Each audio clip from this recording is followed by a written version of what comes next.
আসসালামু আলাইকুম, hello everyone, this is me Shekhrina. চলে আসছি আজকে কোথায়, আসুন দেখাই কোথায় আসছি। মিরপুরে। মিরপুর আসছি, কোথায় আসছি সেটা দেখাচ্ছি। আসুন, আসছি হচ্ছে আমার বড় ননাসের বাসায়। অনেকদিন পরে। আপা কেমন আছেন? হ্যাঁ, আলহামদুলিল্লাহ ভালো আছি। আজকে আপার বাসায় দাওয়াত আমাদের, অনেক ভালো লাগতেছে আইসা।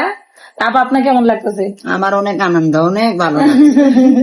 এখন আজকে আমরা অনেক আনন্দ করব, অনেক মজা করব। সবাই সাথে থাকুন, দেখতে থাকুন আমার এই ব্লগটা।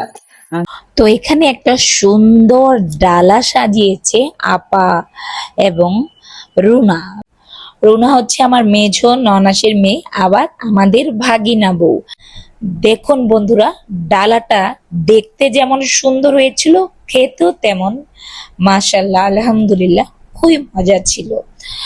তো আমি ভাবতেও পারিনি তারা এমন একটা ডালা সাজাবে। তো আমরা খেতে বসে গেলাম। দেখুন আমি এবং মানিক আমরা সবাই মিলে আমরা বসে গিয়েছি খেতে, এবং আমি বলতেছি যে আমার আমার ননাসের মেয়ে আজকে আমার জন্য এত সুন্দর একটা ডালা তৈরি করেছে, আমি মানিককে দিব না, মানিককে ভাগিয়ে দিচ্ছি। মানে সবাই মিলে খুবই মজা করছিলাম। আমরা যখনই সবাই পরিবারের একসাথে হই, শ্বশুর বাড়ির কিংবা আমার বাপের বাড়ির, আমরা খুবই মজা করি। দেখুন দেখাচ্ছি, মানে মানিককে বলতেছি তোমাকে আমি দিব না, আমি সব একা একা খাবো, আপা আমার জন্য একা করেছে, রুনা আমার জন্য একা করেছে।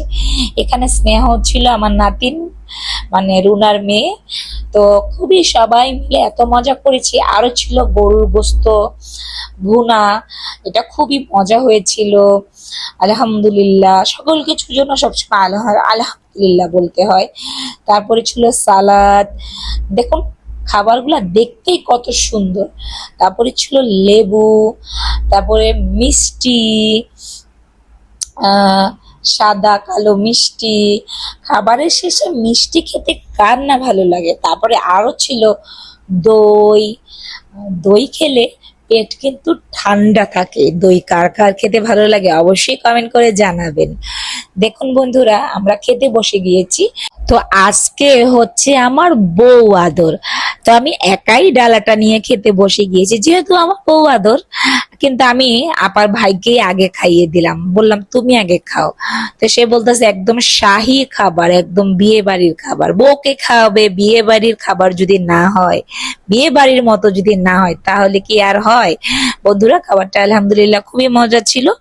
আর যদি কেউ কষ্ট করে খাবার রান্না করে, সেটাকে মজাই বলতে হয়, কখনো খাবারের দুর্নাম করতে হয় না। অনেক মজা হয়েছিল। বন্ধুরা, যে যেখান থেকে দেখতেছেন সবাই, যদি আমার ভিডিও ভালো লাগে লাইক কমেন্ট শেয়ার করে দিবেন, ফলো করে দিবেন, সাবস্ক্রাইব করে দিবেন। আর বন্ধুরা, ফ্যামিলির সবার সাথে মিলেমিশে থাকবেন, বাবার বাড়ির শ্বশুর বাড়ির, কারণ আজ মরে গেলে কাল 2 দিন। সবসময় সবাই হাসি খুশি থাকবেন, ভালো থাকবেন। এটা আমার নাতিন, খুব মিষ্টি একটা নাতিন, মানে খুবই ভালো। সবাই ওর জন্য দোয়া করবেন। আর দেখুন রানটা কিভাবে খাচ্ছি, শুনেন, কেউ নজর লাগায়েন না। আগে খেটে আমি এগুলা শেষ করে ফেলেছি।